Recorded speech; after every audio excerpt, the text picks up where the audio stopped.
Hai Sobat Tiu, ketemu lagi di TiuCast, Tirta Utama Podcast. Nih, Pak Husnul udah langsung bisa ya. Gini ya. Gaya barunya Gaya baru nih, lah, versi gitu. yang rock and roll. Nah, ini kayaknya narasumber kita hari ini asik banget ya, karena dari awal aja semangatnya udah kelihatan loh. Terima Jiwanya kasih, jiwa Mbak. muda ya Pak ya. Insya Allah masih muda. Baik, nggak usah lama-lama, kita langsung kenalin karena sekarang kita sudah bersama Pak Husnul Huda, yaitu Kabag dari Monitoring dan Evaluasi PT Betul, Tirta Utama. betul, Mbak. Oke, baik. Di sini sudah berapa tahun Pak Husnul? Hampir 10 tahun Mbak Ani. Oh, mau 1 dekade ya? Iya. Masih kurang dikit atau sudah lebih dikit? Hampir. Hampir. Iya, masuk Oke. 2014 ya Mbak. 2014 berarti nanti 2024 ya. Betul sekali. Baiklah, nanti dirayain nggak ini Pak 1 dekade? Ini tiap tahun dirayain gitu. Tiap tahun dirayain malahannya. Oke, baik. Dan kemudian kita akan mengenal lebih jauh tentang apa itu monitoring dan evaluasi di episode kali ini bersama Pak Husnul. Kalau dari awal sendiri masuk di Tirta Utama, pertama posisinya apa Pak? Posisi saya staf program. Pelaksana seksi program. Karena dulu kalau waktu awal masuk itu memang dari struktural masih kosong Mbak. Jadi dari direksi terus langsung staf. Oh, oke. Jadi langsung pelaksana semua seperti itu ya tahun 2014. Kan mulai ada struktural itu tahun 2018. Gitu. Agak lama ya berarti di tahun Agak 2018 Iya. baru ada. Kemudian akhirnya bisa sampai menjadi kabag, ini kan pasti perjalanannya panjang ya. Tapi kemudian kalau kita tanya dulu ke yang hal dasar, apa itu monitoring dan evaluasi? Gimana nih Pak? Ya sesuai dengan judulnya monitoring dan evaluasi. Jadi monitoring ya kita kegiatannya hanya pemantauan, terus kemudian pengamatan di lapangan, terus kita pengambilan data di lapangan. Nah terus dari hasil itu semua baru kita evaluasi. Kemudian dari situ muncul ada rekomendasi ataupun solusi jika memang ditemukan ada suatu permasalahan ataupun kendala sih di lapangan. Ini Pak Husnul masih ke lapangan langsung Pak? Atau biasanya karena sekarang kan sudah ada pegawai juga begitu, ada Iya. staff yang membantu? Saat ini sudah jarang sekali sih Mbak.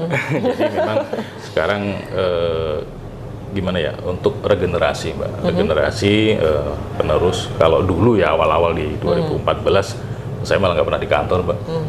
Kerjaannya di lapangan terus. 2 bulan nggak pernah duduk di meja gitu. Oh iya? Kan, mempersiapkan spam regional di Jawa Tengah. Terus saat ini ketika sudah banyak teman-teman baru yang mungkin lebih muda gitu kan. Karena saya masih muda kan Mbak, yang lebih muda aja terus sehingga ya kita harus melatih mereka Betul. biar ya tidak hanya sebagai follower tapi nantinya dia juga bisa menjadi penggerak juga di perusahaan ini gitu. Oke, baik. Jadi sudah pernah ya Pak dulu ya, udah ya katam untuk masalah pernah lapangan. pakai banget. Dan memang tahapan untuk generasi selanjutnya pun juga harus begitu, mulai Harus dari lapangan. seperti itu. Sudah harus punya pengalaman untuk nanti semoga bisa jadi penerus, jadi kabag juga ya Pak. Betul. Oke, Jadi baik. penerus bukan pengganti ya Mbak. Ya betul, penerus ya, bukan pengganti garis bawah itu.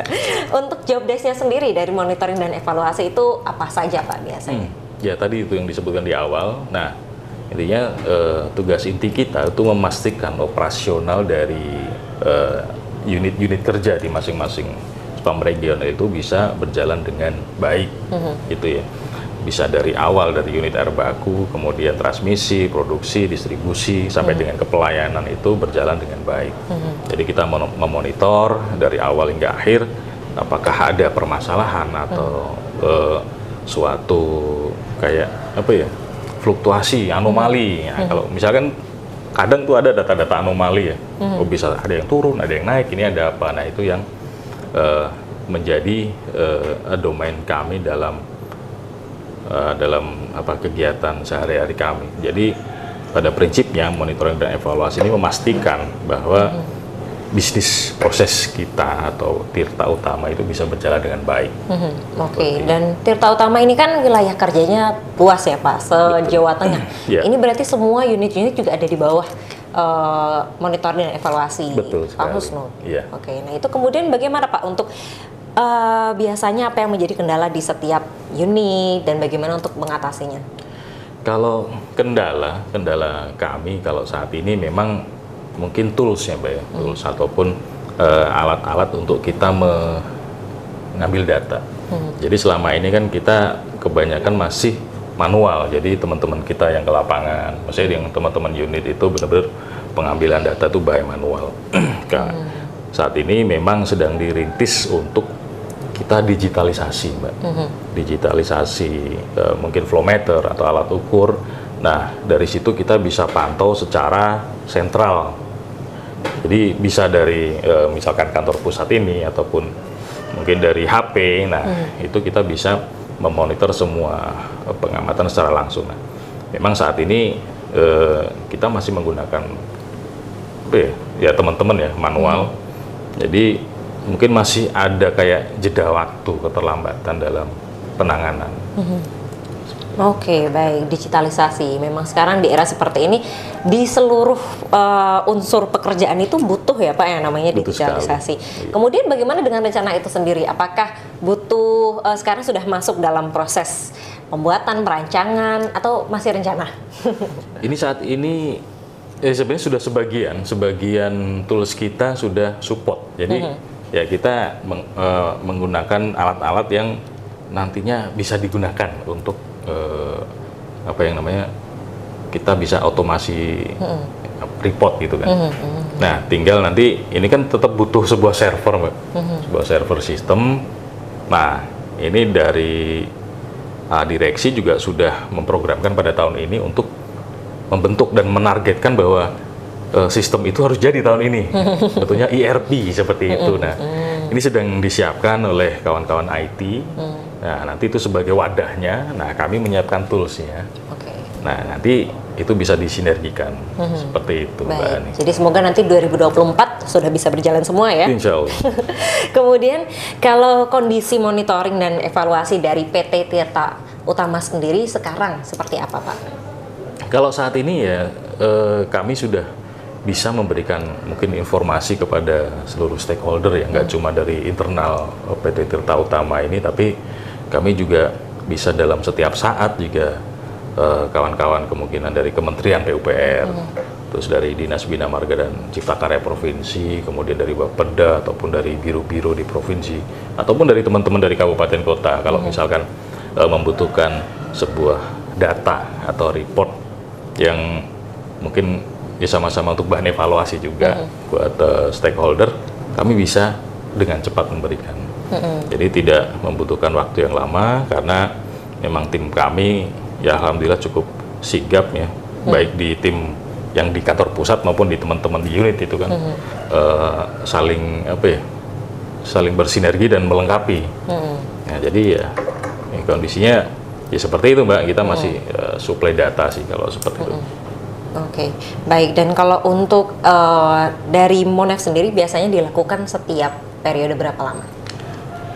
Kalau ya ada yang harian, ada yang memang mingguan, ada yang bulanan sih seperti itu.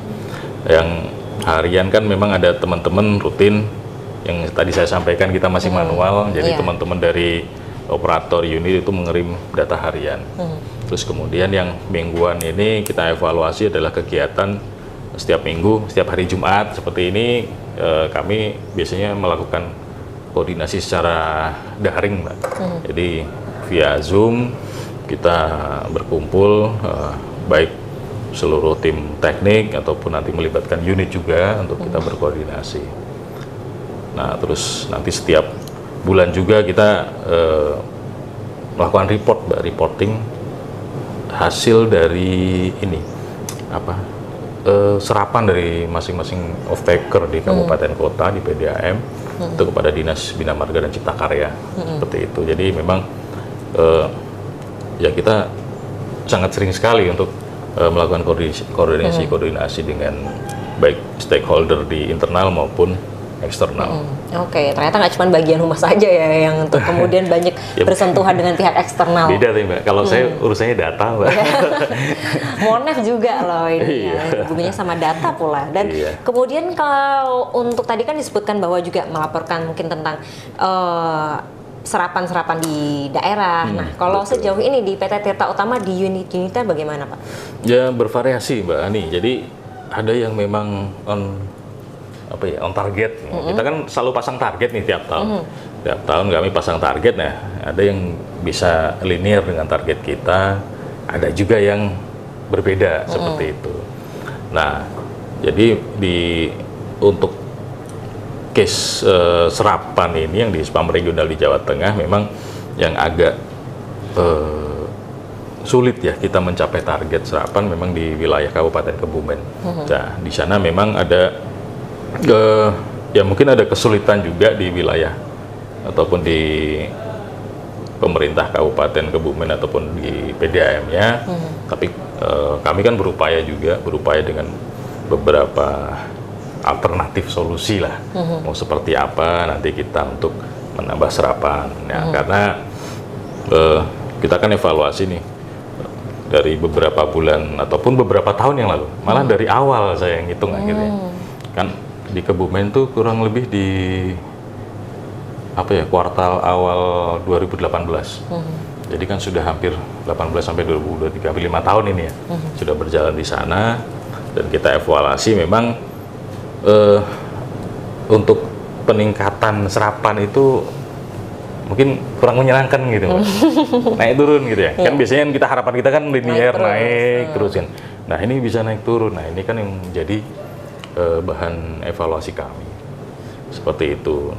Nah, kemudian dengan kondisi-kondisi seperti itu, salah satu tugas dari Monda dan memberikan rekomendasi juga. Nah rekomendasinya seperti apa sih Pak?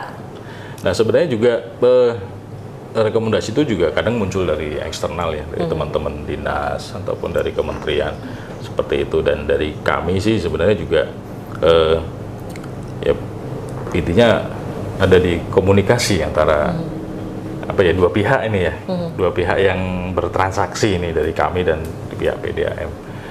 Nah sebenarnya sudah beberapa kegiatan, beberapa program juga sudah dimasukkan, termasuk pembangunan fisik. Jadi dari pemerintah pusat dan pemerintah provinsi juga beberapa tahun terakhir ini banyak program masuk ke sana, maksudnya masuk ke daerah Kebumen dengan tujuan meningkatnya serapan. Nah ini sudah jadi nih, kemarin sekitar berapa puluh miliar, mungkin hampir 15 sampai 20 miliar udah diarahkan ataupun dianggarkan untuk membangun jaringan distribusi utama di wilayah Kebumen bagian utara seperti itu. Nah, ternyata ketika kemarin, mungkin akhir tahun kemarin kan sudah selesai dan ini sudah melewati masa uji coba, dan ternyata tidak ada peningkatan yang signifikan. Nah, padahal ya harapan kami, harapan kita semua sebenarnya, karena kan Kebumen menjadi perhatian yang sangat luar biasa oleh semua pihak, baik provinsi maupun dari pusat. Jadi kami ya berharap ini juga bisa ada penambahan yang signifikan dari program-program yang dilakukan oleh pusat, provinsi ataupun kabupaten sendiri kan. Pemerintah kabupaten kan juga sudah menganggarkan itu. Nah itu yang tinggal mungkin bagaimana mekanisme ataupun perbaikan jaringan antara milik mereka sendiri dengan nanti jaringan yang milik kita. Jadi semacam membuat zonasi gitu, Mbak. Jadi dipisah ini wilayah pelayanan yang dari Tirta Utama sama yang dari Kebumen, Tirta Bumi Sentosa itu jadi bisa jelas ya. Mungkin Tirta Utama di wilayah A, langsung Kebumen di wilayah B. Nah itu kan jelas nanti dan bisa optimal semuanya, dua-duanya. Karena memang prinsipnya kan kami pelayanan kepada masyarakat kan, seperti itu. Baik, karena sebagai perusahaan yang juga melayani warga, masyarakat, tentu saja orientasinya tetap pelayanan ya Pak? Pelayanan. Tidak hanya keuntungan. Baik, dan kemudian jika untuk targetnya tidak sesuai dengan harapan seperti itu, apakah ada kemungkinan bahwa barangkali dengan investasi yang besar dan sudah ditaruh di sana begitu ya, tapi nggak balik, nah apakah mungkin akan dihentikan atau ya kembali lagi karena ini masih pelayanan, untung ataupun rugi akan tetap berjalan? Nah itu Mbak catatannya Mbak, yang penting itu karena pelayanan air minum itu menjadi tugas pemerintah dan kami ditugasi pemerintah provinsi Mbak, nah untuk melaksanakan tugas itu. Nah jadi memang karena ini adalah kerjasama antar pemerintah, jadi pemerintah kabupaten dan pemerintah provinsi, jadi kami tetap mengupayakan solusi yang terbaik, win-win solution. Jadi ya dua-duanya menang lah, gitu lah. Jangan sampai menang salah satunya, dua-duanya menang. Jadi intinya di Kebumen juga bisa optimal pelayanan dari mereka sendiri, dan kita juga pelayanan dari Tirta Utama ini ya juga bisa sesuai dengan harapan semua pihak yang seperti itu, Pak. Karena kan ada APBN juga di sana, dan otomatis dari kementerian juga memantau bagaimana perkembangan spam regional Keburujo ini. Nah, jadi oleh sebab itu ya, bagaimana cara kita bisa bersama-sama lah. Kita ini kan kerja bersama, baik yaitu semua level pemerintah daerah, baik daerah provinsi sama pusat, semua masuk dalam pengembangan di wilayah Kebumen. Oke, baik. Jadi karena sama-sama ini tugas dari negara ya, amanat yang diberikan, ya kita nanti tinggal berkomunikasi aja untuk pembagian tugasnya, begitu ya Pak. Dan kemudian kalau output yang diharapkan dari bagian monitor dan evaluasi sendiri seperti apa? Karena ini kan memiliki peran yang penting ya dalam memberikan pengawasan, bahkan sampai memberikan rekomendasi. Ya, kalau outputnya ya otomatis dari semua target-target yang sudah dicanangkan oleh mungkin kita semua ya, dalam RKAP, Rencana Kerja Anggaran Perusahaan ini, ya kita bisa mencapai itu, Mbak, setidaknya. Kalau harapannya ya melebihi dari target ya? itu. Oke, baik. Dan kemudian kalau untuk kesulitannya sejauh ini apa nih Pak? Selain tadi kan untuk di masalah data masih, pengumpulan data masih manual, kemudian juga sedang menyiapkan untuk digitalisasi. Apa yang barangkali kita pasti sebagai orang awam kan tidak mengetahui, karena yang pasti paling mengetahui adalah Pak Husnul nih. Ya Pak, ya sebenarnya tidak ada kesulitan selagi kita masih bisa komunikasi, Pak. Jadi dengan komunikasi semua kesulitan pasti ada jalan, seperti itu. Jadi ya kesulitan itu saya anggap sebuah tantangan aja sih. Oke, baik. Sama Pak Husnul ini hawanya pembicaraan bijak begitu ya. Baik. Dan kemudian berarti untuk penutup kita, selain tadi kita udah menanyakan tentang harapan atau target ke depannya, ada nggak Pak ini quotes hari ini? Nah, dari Pak Husnul. Buat Sobat TIU. Ya, kalau saya sih sederhana sih Mbak ya. Ini aja Mbak. Nah, ini bukan aksesoris gitu. Tetap boten korupsi, tetap boten ngapusi. Artinya kita kerja dengan integritas yang tinggi, dan kata kuncinya jujur aja lah. Kalau kita jujur semua beres lah. Oke, baik, luar biasa ya. Tetap apa Pak itu? Boten korupsi, boten ngapusi. Baik, sesuai dengan Provinsi Jawa Tengah ya. Ya sih anaknya provinsi. Iya, dan yang penting harus menjaga kejujuran biar semuanya nanti bisa selalu lancar. Terima kasih banyak Pak Husnul sudah memberikan inspirasi buat kita hari ini ya. Silahkan diingat itu untuk menjadi panduannya ketika bekerja, dan insya Allah nanti karirnya bisa bagus seperti itu. Amin. Baik, dan juga Sobat TIU, nantikan episode kita lainnya di TIUcast, tentu saja di YouTube-nya PT Tirta Utama. Kalau gitu saya Hani Normalita dan Pak Husnul pamit. Ya, terima kasih. Sampai jumpa. Dadah.